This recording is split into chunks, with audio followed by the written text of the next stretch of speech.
I don't know why, but it seems the solar exotics always pale in comparison against Hallowfire Heart, but we'll talk about that in a bit.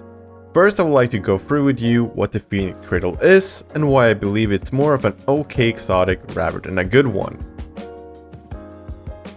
So the Phoenix Cradle is a Titan exotic that came alongside Shadowkeep. They might not be as good as I want them to be, or even look as good. Look at this! Look! Look! Look! What the fuck is this? The Phoenix Cradle comes with exotic perk Beacons of Empowerment. Sun Warrior lasts twice as long. Allies who pass through your sunspot are granted Sun Warrior. Sun Warrior, for those who are wondering, is a perk of the bottom 3 Sunbreaker Titan. It gives you faster recharge of your grenade and melee, while also extending the duration of your super while standing in a sunspot. It also buffs all of your damage by a value of 20%, making it the same as a Warlock Empowering Rift. And that's pretty much it for what they do. So how about we check out some builds for these? Let's start with PvE builds first.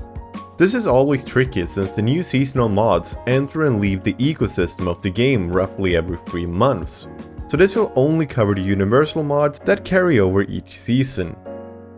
So if you want to make the most out of this exotic, a combination of strength and discipline would be good, since both solar melee kills and grenade kills generate sunspots, meaning that the faster recharge you have, the more time you'll get to give allies and yourself those sweet sunspots.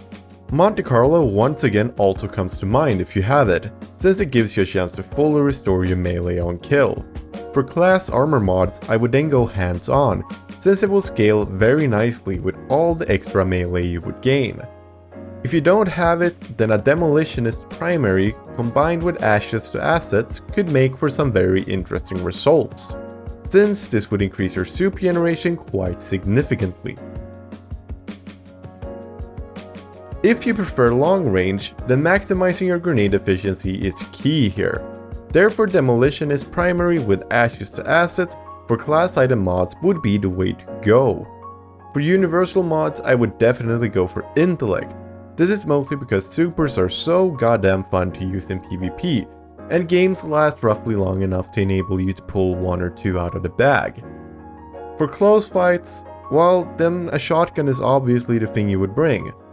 Add hands-on and a Monte Carlo and you got a recipe for destruction, where you can close in quickly on enemies and deal out a ton of damage very fast.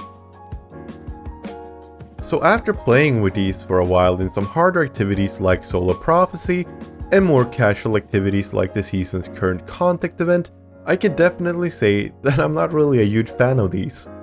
I mean, giving your team a Sun Warrior buff is good and all, but the damage increase is already overshadowed by Word of Dawn, Empowering Rift and Wells. Getting to stay in the super even more is pretty cool, but having to stay inside the sunspot for it to work feels kind of like it severely limits your mobility and makes you far too stationary. And outside of super, I felt more like I was just running around chasing sunspots rather than being a helpful member of a team. And this might not really have to do anything with the exotic, maybe it's just because of the subclass and how it works, but I didn't really like it. For PvP, they're pretty bad, I would say. Sure, there might be some niche builds that work great with them, but the fact is that if you don't run a shotgun, you'll have to rely solely on getting grenade kills to even get sunspots, and then you also have to run over to grab the buff and hope that no one kills you on the way. So before we end this video, I want to ask you a question, Guardians.